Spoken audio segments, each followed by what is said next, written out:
इसी बीच बड़ी खबर आपको बता दें, पुतिन के बेहद करीबी की बेटी की हत्या, अलेक्जेंडर दुगिन की बेटी दारिया की हत्या की जानकारी मिल रही है। कार में हुए धमाके में दारिया की मौत हो गई। पुतिन के करीबी अलेक्जेंडर निशाने पर थे।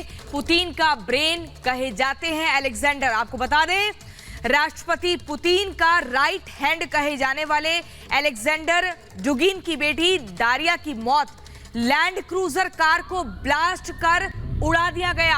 आप टीवी स्क्रीन पर फर्स्ट एंड एक्सक्लूसिव तस्वीरें देख रहे हैं। रिपब्लिक भारत की तरफ से ये तस्वीरें सबसे पहली एक्सक्लूसिव तस्वीरें धमाके की।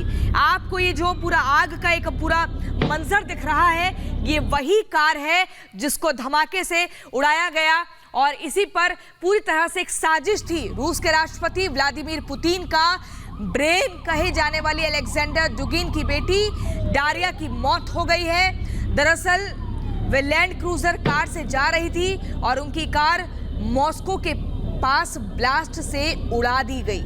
बड़ी खबर बता रहे हैं, रूस में रविवार रात ये बड़ा हादसा हो गया है। हादसे में रूस के राष्ट्रपति व्लादिमीर पुतिन का ब्रेन, व्लादिमीर पुतिन का दिमाग कहे जाने वाले अलेक्जेंडर दुगिन की बेटी दारिया की मौत हो गई है, जबकि निशाना अलेक्जेंडर थे। लेकिन गाड़ी में सवार उनकी बेटी थी और वो लैंड क्रूजर गाड़ी से जा रही थी। इसी बीच उनकी कार मॉस्को के पास ब्लास्ट से उड़ा दी जाती है। जानकारी ये भी मिल रही है कि मॉस्को के पास ये पूरा हादसा हुआ है, विस्फोट हो गया था। हादसे में दारिया की मौत हो गई। दारिया दुगिन रूसी राजनीतिक दार्शनिक और विश्लेषक अलेक्जेंडर दुगिन की बेटी। हादसा एक हाईवे पर हुआ है मॉस्को के नजदीक और इसी के बाद इसी विदेशी मामलों के जानकार हमारे साथ जुड़ गए हैं रविंदर सचदेव जी। रविंदर जी, जिस तरीके से हम देख रहे हैं पूरा जो हादसा हुआ है, यहाँ पर ये खबर बड़ा परेशान कर रही है कि साजिश रची जाती है रूस का ब्रेन कहे जाने वाले अलेक्जेंडर को एक बम धमाके में उड़ाने की, लेकिन उस कार में उनकी बेटी सवार होती है। इस पूरे घटनाक्रम को हम किस तरीके से समझे, कैसे देखें? देखिए, अभी तो आई थिंक इंफॉर्मेशन और आनी होगी। अभी पूरा डिटेल्स ज्यादा नहीं है, but on the face of it तो ये तो एक बहुत ही क्या कहो कॉम्प्लिकेटेड सिनेरियो। देखिए, रशिया के अंदर भी पावर स्ट्रगल चल रही हो सकती है और चल रही भी है शायद। पुतिन जिस तरह से वॉर कंडक्ट कर रहे हैं, हो सकता है उसके आसपास के कुछ लोग उस कंडक्ट से खुश नहीं है कि पुतिन जो वॉर चला रहा है हम जीत पाए या ना जीत पाए, या हम हार रहे हैं या जो भी कुछ कहिए, दैट इज वन।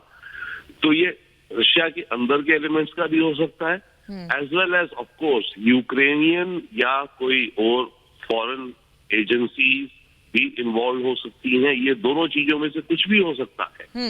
और तीसरा ये भी हो सकता है, रशिया के अंदर भी, आपको याद है एक जमाने में इस्लामिक फंडामेंटलिज्म के किस्से भी हुए हैं, राइट? जैसे चेचन लोग थे एक जमाने में, काफी पहले, वो लोग आकर के उन्होंने मॉस्को में काफी किलिंग्स वगैरह करी थी आतंकी। तो ये किसी भी एंगल का हो सकता है। फिलहाल के लिए अभी जो मेरे पास जो इंफॉर्मेशन है ज्यादा नहीं है, तो इसको इसलिए अभी हम कुछ कह नहीं सकते। बट डेफिनेटली ये मतलब ये इंडिकेट कर रहा है कि रशिया में उथल पुथल चल रहा है। तो रशिया के लिए, खुद के लिए एक ओवरऑल अच्छी खबर नहीं है, बिल्कुल अच्छी खबर नहीं है रविंदर जी। लेकिन हम थोड़ा सा अलेक्जेंडर दुगिन के बारे में आपसे समझना चाहेंगे। इनके बारे में कहा जाता था कि क्रीमिया और यूक्रेन युद्ध के पीछे उन्हीं का दिमाग था। जी हाँ, नो डेफिनेटली वही बात है ना अब कि या तो देखिए यूक्रेनियन एजेंसीज या यूक्रेनियन इंटेलिजेंस या यूक्रेन द्वारा इंसाइट करे हुए रशिया के अंदर जो भी हो रहा है, या तो उस एंगल से, या इस एंगल से भी है ना कि रशिया के अंदर पुतिन के आसपास भी इस वॉर को लेके प्रश्न चल रहे हैं। इस समय क्वेश्चंस चल रहे हैं।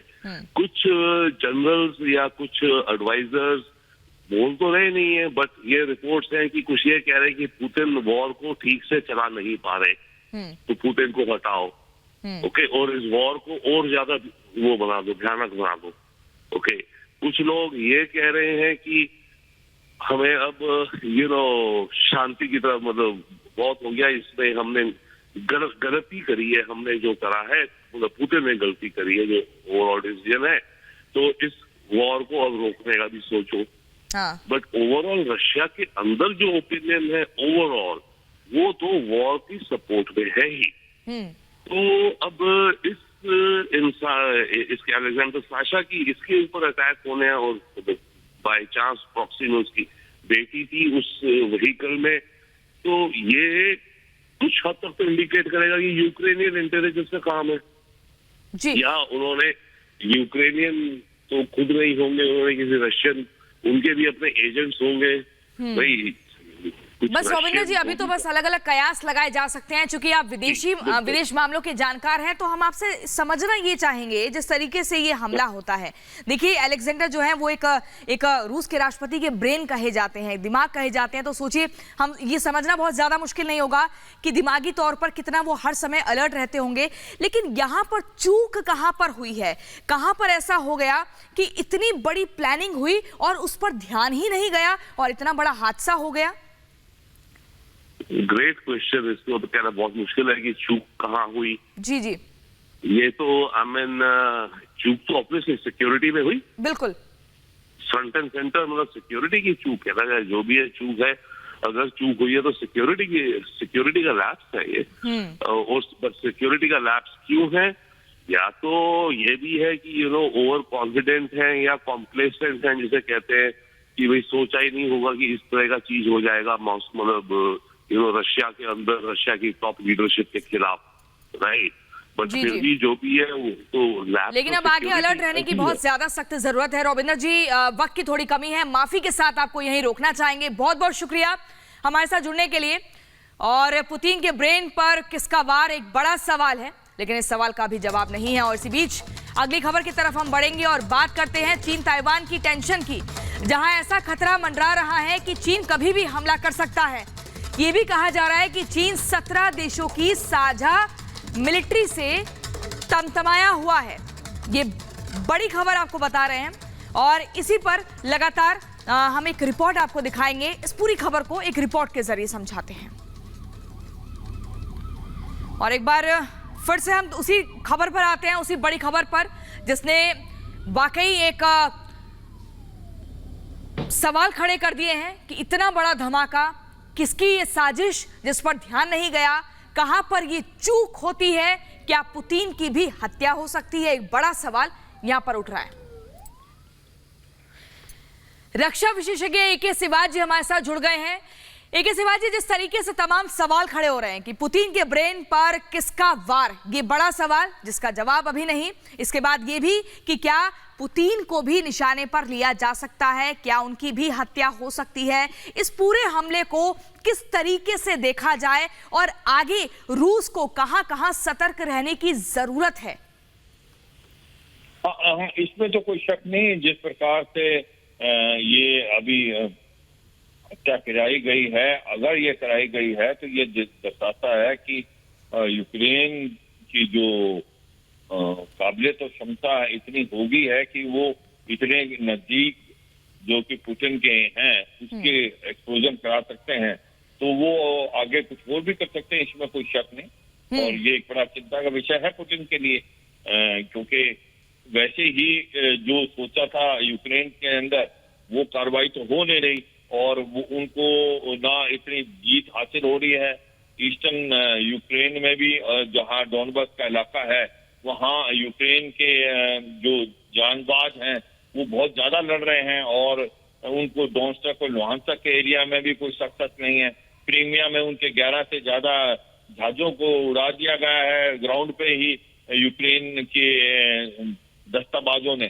तो ये मुझे लगता है पुतिन के लिए एक चिंता का विषय है, जो जिस प्रकार से ये एक्सप्लोजन में उनकी डेथ हुई है उनके दोस्त की लड़की की, तो ये कल को